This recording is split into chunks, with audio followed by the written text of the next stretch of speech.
Hola, hola, ¿qué tal? ¿Cómo están? Acá nosotros nuevamente en Momentos Políticos, pero ahora para recomendar un libro, si quieren mirarlo, leerlo, nosotros también tenemos una reseña. Hemos hecho un análisis con respecto al libro, el posicionamiento de este libro, que es muy importante, se llama Seferino Rearte, los 70 y la década que siempre vuelve. Es muy interesante por ahí lo que hemos escrito nosotros, desarrollando por ahí esta mirada a través de lo que hemos estudiado nosotros, que es la ciencia política.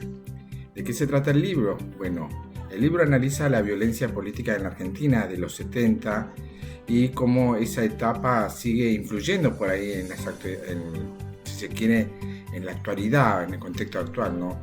El relato reconstruye por ahí el periodo posterior al golpe de Estado del año 1976, la acción de las organizaciones armadas como Montonero, el Ejército Revolucionario, conocido como el ERP, y la respuesta represiva del Estado, primero bajo el gobierno constitucional de Isabel Perón y luego durante la dictadura iniciada en el año 1976. Recordemos que en la época del gobierno de Isabel Perón existía la AAA, ¿no? Que efectivamente de ahí se empezó a construir una guerra interna entre fuerzas que eran prácticamente ajenas al Estado. Lo que por ahí, lo que uno reconoce por ahí en la ciencia política como la teoría de los dos demonios, que se puede explicar en otro libro. El papel del peronismo, las Fuerzas Armadas y distintos sectores prácticamente sociales, como la memoria de los 70, que convirtió en una bandera política la democracia. El eje central que es la violencia. No comenzó con el golpe militar, dice él, antes en un contexto se pudo haber radicalizado la política de los enfrentamientos armados. La idea principal del autor está basada que en los 70 hubo una guerra interna, como decíamos nosotros, entre organizaciones armadas revolucionarias y el Estado, si se quiere, ¿no? La represión ilegal y el terrorismo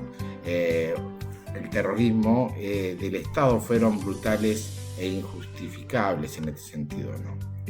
Por ahí también la mirada del libro política tiene que ver con un relato que efectivamente él dice que el relato se ubica en una corriente que intenta revisar el enfoque impulsado con fuerzas durante los gobiernos de Néstor Kirchner, Cristina Fernández de Kirchner, donde los derechos humanos ocuparon un lugar central en la agenda pública del gobierno, ¿no?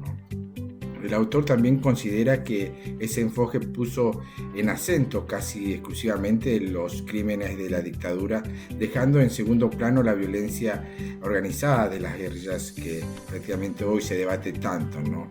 El debate sobre la memoria completa, sin negar los crímenes de las dictaduras, Relato plantea la necesidad de una memoria que incluya por ahí efectivamente la violencia de las guerrillas, las responsabilidades políticas previas al golpe, el contexto interno de la Guerra Fría, que también juega un papel importante.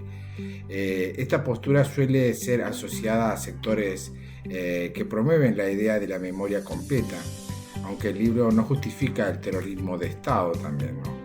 Así como en punto final y en síntesis, el libro propone que los 70 fueron una década de enfrentamientos armados que se fue radicalizando a través de la ideología de qué contexto histórico.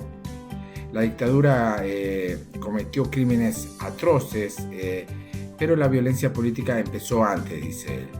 La interpretación de esa década sigue influyendo en las políticas actuales, como se ve como el relato, ¿no? El famoso relato. No es un libro neutral, esto hay que tenerlo en claro, ¿no? Hay un posicionamiento, tiene una mirada crítica de relato kirchnerista sobre los 70 y que busca complejizar efectivamente y discutir las versiones que en este momento siempre se discuten quiénes fueron realmente lo que llevaron a la guerra en ese momento, ¿no? Pues se habla de una guerra. Soy licenciado en Ciencia Política Antonio Tony Gallardo, bienvenidos al Momento Político. Nuevamente acá les muestro el libro para que los que quieran por ahí comprarlo y lo pero tengan su propio análisis, porque no, porque cada uno tiene que tener su propia interpretación. Esta es la mía y bueno, ahí tienen.